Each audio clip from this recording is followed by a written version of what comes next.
दर्शकों, स्वागत है आपका विदिशा हलचल न्यूज में। मैं हूं कृष्णकांत सिंघारी। अब देखते हैं दिन भर की खास खबरें। शासकीय अटल बिहारी वाजपेयी मेडिकल कॉलेज जिला अस्पताल के चिकित्सकों ने काली पट्टी बांधकर जताया विरोध, रखी सरकार से मांगे।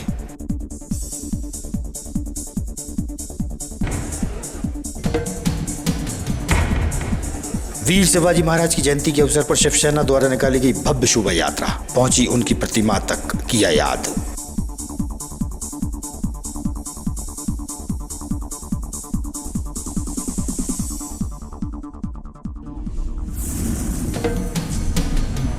और सतगुरु के पधारने पर पूज्य सिंधी पंचायत द्वारा नगर में निकाली गई भव्य शोभा यात्रा। सिंधी समाज के पुरुष बड़ी संख्या में हुए शामिल।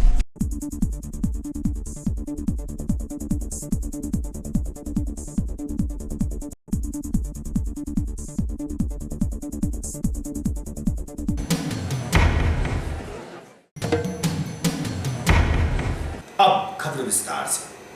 शासकीय अटल बिहारी वाजपेयी मेडिकल कॉलेज और जिला चिकित्सालय के चिकित्सकों ने अपनी समस्याओं को लेकर विरोध स्वरूप हाथ पर काली पट्टी बांधकर कार्य किया। काफी समय से चिकित्सकों द्वारा अपनी मांगों को लेकर विरोध जताया जा रहा है। चिकित्सकों से हुई चर्चा।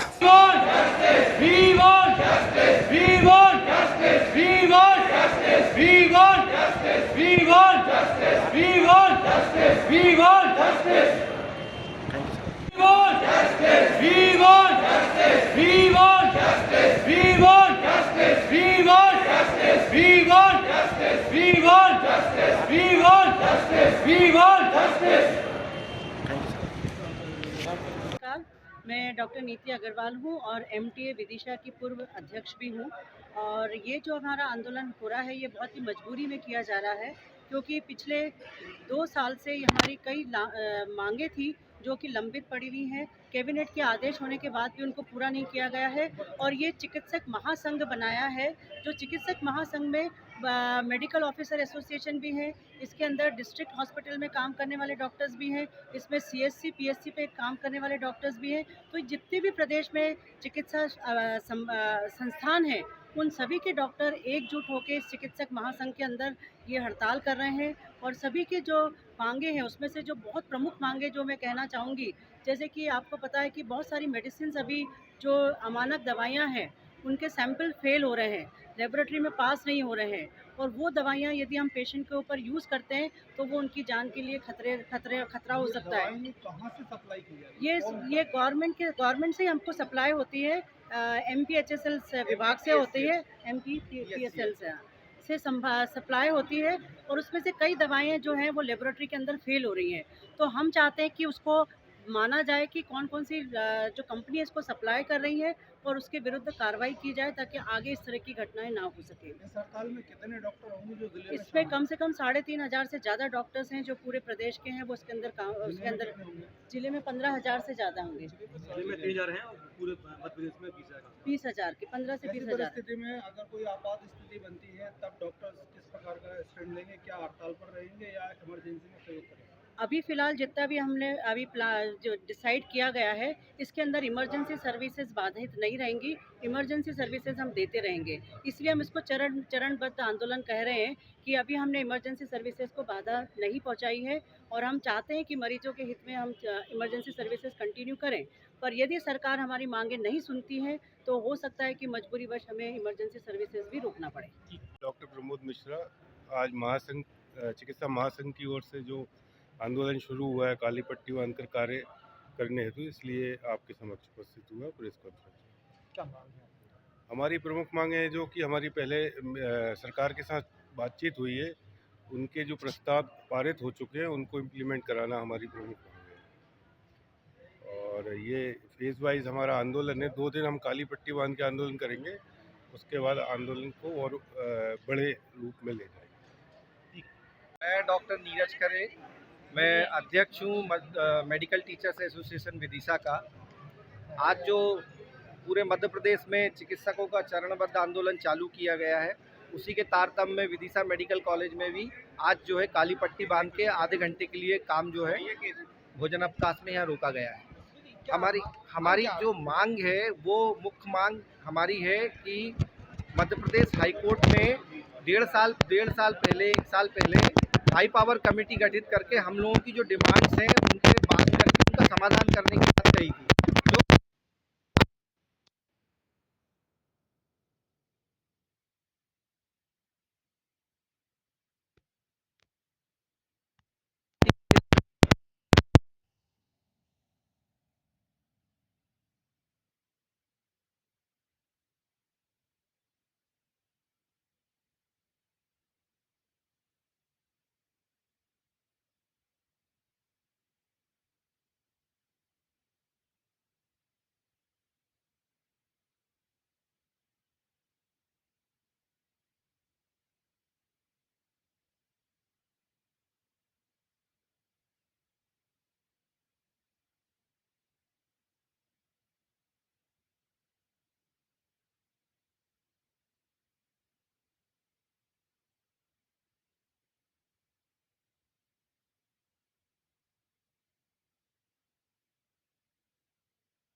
उन्नीस फरवरी की सुबह बुधवार के दिन दुर्घटना में कल्याण सिंह की मौत हो गई थी। मृतक के परिजनों ने ढोलखेड़ी चौराहा स्थित पुलिस चौकी पर एकत्रित होकर कानूनी कार्रवाई की मांग की और न्याय मांगा।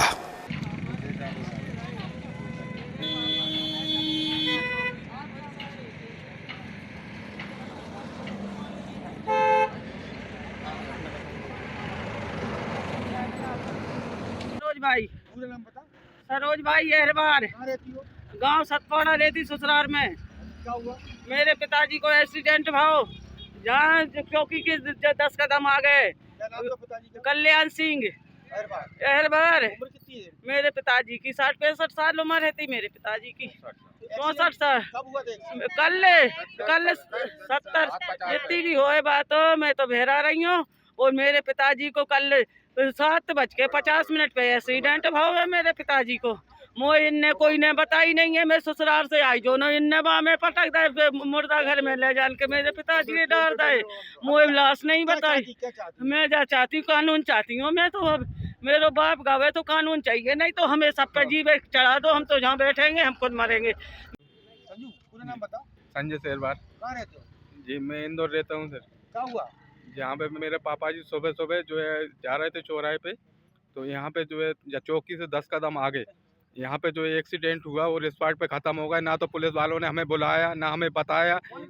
फ़ोन भी लगाया तो फ़ोन इनने अंदर रख लिया, ना तो फ़ोन उठा के ये भी नहीं बताया कि मतलब जो है हॉस्पिटल पहुँच गए कि नहीं पहुँचे। दूसरे आदमी ने बगल में एक लेडीज़ रहती है, उसने हमें खबर दी कि तुम्हारे दादा का एक्सीडेंट हो गया वहाँ पे। तो दोनों गए तो हमें बताया ही नहीं किसी ने। जीप से, हाँ, दूल्हा दुल्हन की जीप थी, पैदल जा रहे थे। कैमरे लगे हुए सर जी, ये इतने बड़े बड़े कैमरे लगे हुए हैं, लेकिन जे नंबर नहीं दे रहे हैं। जीप बता रहे हैं कि जीप है बस। यातायात पुलिस विभाग द्वारा शहर में चल रहे सभी ऑटो पर विशेष पहचान हेतु नंबर अंकित किए और नाम भी लिखे। ऑटो की पहचान स्वरूप यह प्रक्रिया की जा रही है। इसे एक अच्छी पहल बताते हुए यातायात प्रभारी ने दी जानकारी।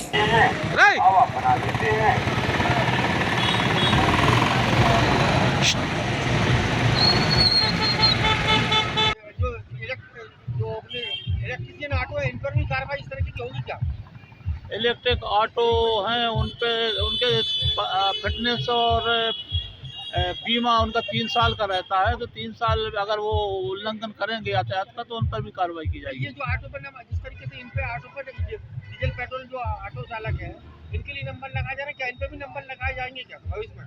नहीं, अभी तो इन पर प्लान नहीं किया है, अगर होगा तो इन पर भी नंबर लगाए जाएंगे। वीर शिवाजी महाराज की जयंती के अवसर पर विदिशा शिवसेना इकाई द्वारा दुर्गानगर से गांधी चौक और मुख्य बस स्टैंड तक उनकी प्रतिमा तक विशाल शोभा यात्रा निकाली। इस अवसर पर बड़ी संख्या में शिवसेना के पदाधिकारी व सदस्यगण मौजूद थे।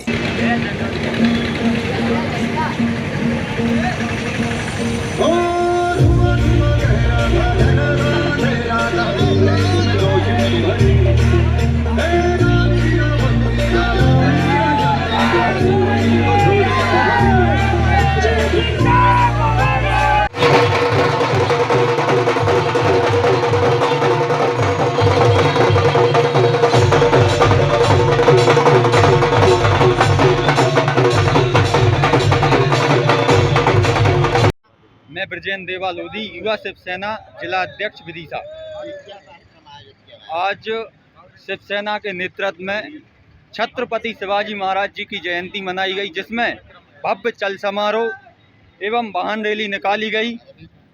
गोटू भैया की वाहन रैली निकाली गई और दुर्गानगर से अपने शिवाजी चौक तक निकालकर बड़े हर्षोल्लास के साथ शिवाजी जयंती मनाई गई है और शिव सैनिक दूर दूर से शिवाजी जयंती मनाने के लिए विदिशा में उपस्थित हुए।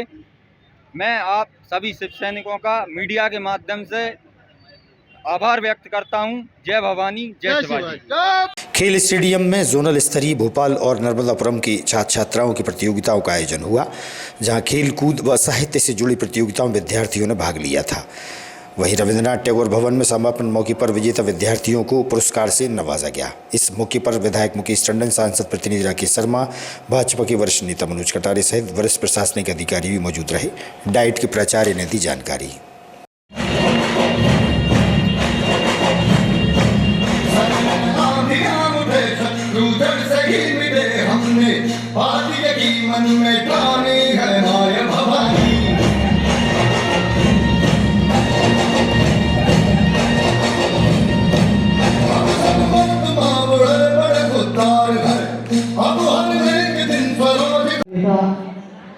आदरणीय मनोज कटारे जी कार्यक्रम की अध्यक्षता कर रही जिला प्रशासन की प्रतिनिधि और परम आदरणीय ज्वाइंट कलेक्टर शशि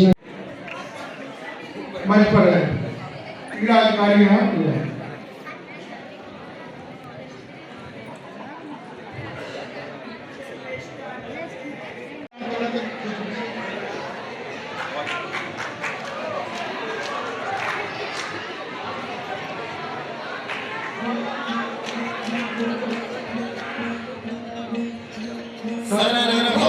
सात जिलों की यह 3 दिवसीय प्रतियोगिता में वहाँ से लगभग प्रत्येक इवेंट से प्रत्येक जिले से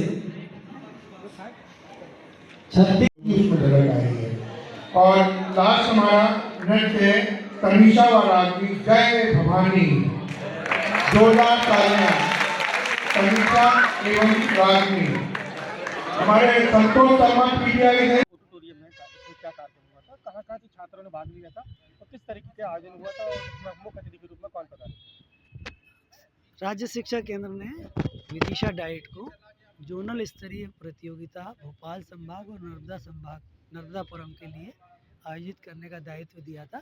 खेलकूद और साहित्यिक प्रतियोगिताएं 17 तारीख को जो प्रारंभ हुई थी, उनका आज यहाँ पर समापन और पुरस्कार वितरण समारोह था, जिसमें साहित्यिक गतिविधियों में जो भी प्रतियोगिताएं थी उनके सभी के फर्स्ट सेकंड थर्ड और खेलकूद की सारे प्रतियोगिताओं के फर्स्ट सेकंड थर्ड तथा चैंपियन ऑफ द टूर्नामेंट ये सारे पुरस्कार दिए गए, जिसमें आज के कार्यक्रम में मुख्य अतिथि के रूप में माननीय विदिशा विधायक श्री मुकेश टंडन जी और विशेष अतिथि नगर पालिका की अध्यक्षा श्रीमती प्रीति राकेश शर्मा तथा प्रदेश कार्य समिति के सदस्य वरिष्ठ भाजपा नेता मुकेश कटारे जी उपस्थित रहे।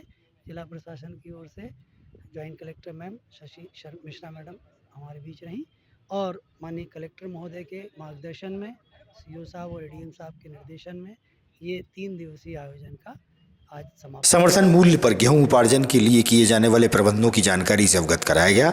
कलेक्ट्रेट के एनआईसी वीसी कक्ष में अपर कलेक्टर अनिल डामोर ने दी जानकारी। वहीं किसान कल्याण एवं कृषि विकास विभाग के उपसंचालक के एस कपाड़िया, जिला आपूर्ति अधिकारी अनिल तंतुबाई सहित सहकारिता समेत अन्य विभाग के अधिकारी मौजूद रहे। 5 लाख तक का एग्जिम कर रहे हैं मैम। पंजीयन का जहाँ तक इशू है मैम, पंजीयन अभी कम हुआ है तो पंजीयन के नए केंद्र भी स्थापित कर दिए गए मैम, और इसको पंजीयन को समय सीमा में बढ़ा भी लेंगे मैम। दूसरा में भंडारण का कोई इशू नहीं है सर। हमारे सारे केंद्र 200 केंद्र पिछली बार बनाए थे मैम, जिसमें से 194 गोदाम स्तरीय रहे थे मैम। बारदाने का जो इशू है मैम, हम जिला स्तर पे इसको सॉर्ट आउट करके शीघ्र ही पेमेंट के लिए भेज देंगे मैम। कंप्यूटर ऑपरेटर का पेमेंट होना था तो सर ने जिस तरह से बताया कि कंप्यूटर ऑपरेटर का पेमेंट हो गया है मैम, तो कोई इशू नहीं है मैम। और जो पीडीएस के इशू है, जो मिलर्स के इशू है, हम उसको भी सॉर्ट आउट करा देंगे। Thank you. कृपापुंज हरिराया सतगुरु बाबा ईश्वर शाह साहिब की विदिशा आगमन पर पूज्य सिंधी पंचायत द्वारा भव्य स्वागत किया गया। सतगुरु के पधारने पर भक्तों ने शरबत व मिष्ठान वितरित कर खुशियों का इजहार किया। नगर में भव्य शोभा यात्रा निकाली गई। पूज्य सिंधी पंचायत से वासु धनवानी, दिलीप रामानी, विजय सुंदरानी, सुरेश मोतियानी, शनई लाल, अनिल पंजवानी, रवि तलरेजा सहित सिंधी समाज के वरिष्ठ व युवाजन शामिल रहे।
उनके सत्संग सुनकर सभी लोग अपना लाभ अर्पण करें, क्योंकि आज हमारे विदिशा पावन धरती पर पधार रहे ईश्वर शाह जी, उनका नाम पूरे देश भर में प्रसिद्ध है। उनकी जो वाणी से जो सत्संग होता है वो ज्ञान स्वरूप हम सभी को प्रदान करता है। धन्यवाद। मेरा नाम सुमित जेसवानी है। मैं सांगली महाराष्ट्र से हूँ और कुछ वर्षों से कटनी में बाबा जी के यहाँ सेवा कर रहा था। अचानक से विदिशा का टूर बना तो बहुत अच्छा लग रहा है। एक्चुअली ये था कि सागर बीना का प्रवास पहले से ही तय था। प्रवास के दौरान विदिशा भोपाल से काफ़ी सारी संगतें सागर और बीना पहुंची और बाबा जी से निवेदन कर रहे थे कि विदिशा और भोपाल भी आगमन हो। करीब लगभग 9 से 10 वर्ष तक बाबा जी का आगमन यहाँ पे नहीं हुआ है। तो बाबा जी की इतनी दया मेहर कि विदिशा के ऊपर हाँ हो गई और 19 और डेट मिली लगभग 17 तारीख को। 2 दिन में इन्होंने बहुत अच्छा सा एक एटमॉस्फेयर क्रिएट किया है, अच्छे से स्वागत हुआ है और आज शाम को 7 बजे से सारी संगतें सत्संग का लाभ लेंगी। आप सभी आपके माध्यम से हम सबको विनती करेंगे कि आप सब शाम को आके सत्संग करें। भगवान दास तिलवानी हरे माधव परमा सत्संग समिति का सदस्य हूँ। सतगुरु साहिबान जी दया रहमत पहले सागर में, बीना में, वापसी फिर संगत की आग्रह पर खुरही वाली संगत को दर्शन देकर निहाल किया और तत्काल थोड़े ही समय में विदिशा पर भी 2 दिन में यहाँ पर तैयारी हो गई और यहाँ पर भी सतगुरु साहिबान जी की कृपा हुई। हरे माधव साहब जी ने जो अलख जगाया है, हरे का भाव आत्मा, माधव का भाव परम पिता परमात्मा। हरे माधव सत्संग आत्मा का परमात्मा से मिलाप का सत्संग। कोई ईद मनाए या दिवाली, सब में आत्मा एक समान समाई है। सतगुरु साहिबान जी ये भेदभाव को दूर करते हैं। पहले हम इंसान हैं, फिर हम किसी मजहब और भाषा में बंटते हैं। सतगुरु साहिबान जी का कुल आवाम, पूरे मनुष्य समाज के लिए एक ही संदेश है, जागो समर्थ है आत्मा, जागो तू। ये जागने का वेला है। इंसानी चोला मिला है, स्वयं को जानो, स्वयं को पहचानो।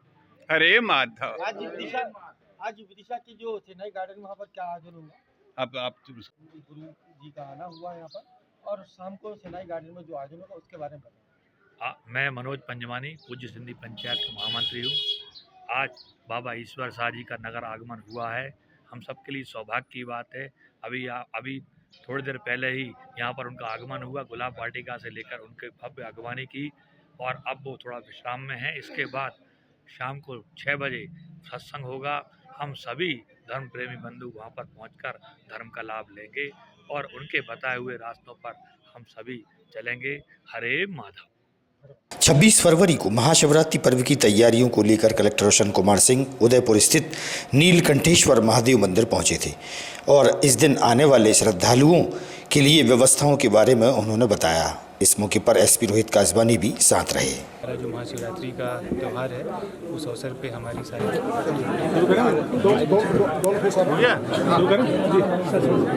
ये आज व्यवस्थाएं जो है आप आए थे, क्या व्यवस्था इसकी रहेगी? 26 फरवरी को महाशिवरात्रि का पर्व है, त्यौहार है, और जैसा विगत वर्षों में इस प्रांगण में बहुत बेहद मेला लगता है और बड़ी संख्या में श्रद्धालु उस दिन पूजा अर्चना करने के लिए आते हैं। इस वर्ष भी हमें उम्मीद है कि विगत वर्षों से ज़्यादा संख्या में लोगों के आने की संभावना है। उसी के मद्देनज़र पूरा प्रशासन जो यहाँ पे आज उपस्थित है और किस तरीके से श्रद्धालुओं के लिए बेहतर से बेहतर सुविधाएं उपलब्ध कराई जाए, किस तरीके से सुगम दर्शन व्यवस्थाएं सुनिश्चित कराई जाए जिससे कि किसी प्रकार की उनको कोई तकलीफ ना हो, और उनके पेयजल की व्यवस्था, छाया की व्यवस्था, कैमरे यहाँ पे कैसे लगे जिससे कि बेहतर क्राउड मैनेजमेंट किया जा सके। और सबसे जो इम्पोर्टेंट विषय बार बार यहाँ किसी लोगों से चर्चा करने के लिए कि पार्किंग और अप्रोच के जो रास्ते हैं उन पे पार्किंग की व्यवस्था और अंधेरे के समय लाइटिंग की जो व्यवस्था है उसको बेहतर कराया जाए। उस पर लोगों की सुविधाएँ हैं, जैसा कि आपने देखा कि आज यहाँ उपस्थित हैं, लोग भी उपस्थित हैं, जो यहाँ के लोकल आमजन हैं वो भी उपस्थित थे। उन सभी लोगों का सुझाव हैं और उन सभी सुझावों को लेकर हम लोग आने वाले दिनों में जो यहाँ की तैयारियाँ हैं वो सारी सुनिश्चित करेंगे और पूरे प्रशासन का ये बेहतर प्रयास रहेगा। और हमें उम्मीद भी है कि सभी व्यवस्थाएँ यहाँ पे कर दी जाएंगी जिससे कि श्रद्धालु एक यहाँ से अच्छा अनुभव लेकर जाएँ, सुगम दर्शन हो, पूजा अर्चना करें और यहाँ से एक अच्छा अनुभव लेकर जाए। ये हमारी पूरी कोशिश रहेगी सुनिश्चित करें। पिछली वर्षों की तुलना में सर इस बार क्राउड ज़्यादा आने की संभावना है महाकुंभ की वजह से। देखिए, जैसा मैंने आपको बताया कि प्रशासन की पूरी तैयारियां हैं और क्राउड अगर कारण से बहुत ज़्यादा अगर संख्या में उसके लिए हम लोगों ने मंदिर प्रांगण के बाहर एक होल्ड अप एरिया क्रिएट करने की योजना बनाई है, जहाँ पे कि हम लोग मंदिर प्रांगण के बाहर ही लोगों को रोक कर रखेंगे और यहाँ पे उनको सभी सुविधाएँ दी जाएंगी जिससे कि उनको पता रहे कि यहाँ पे अभी हमें रोका गया है और 1 घंटे के बाद, आधे घंटे के बाद जब प्रांगण में भीड़ कम होगी तब हमारी एंट्री वहाँ पे हो जाएगी, जिससे कि वो भी संतुष्टि के साथ वहाँ बैठे रहेंगे और मंदिर प्रांगण में अनावश्यक जो है भीड़ नहीं रहेगी। तो ये व्यवस्थाएं भी हम लोग कर रहे हैं अगर भीड़ बहुत ज़्यादा संख्या में बढ़े। आज की खबरों को देते ही पर विराम। आगामी खबरों के लिए आप देखते रहिएगा विदिशा न्यूज़। रहिए अपडेट। नमस्कार।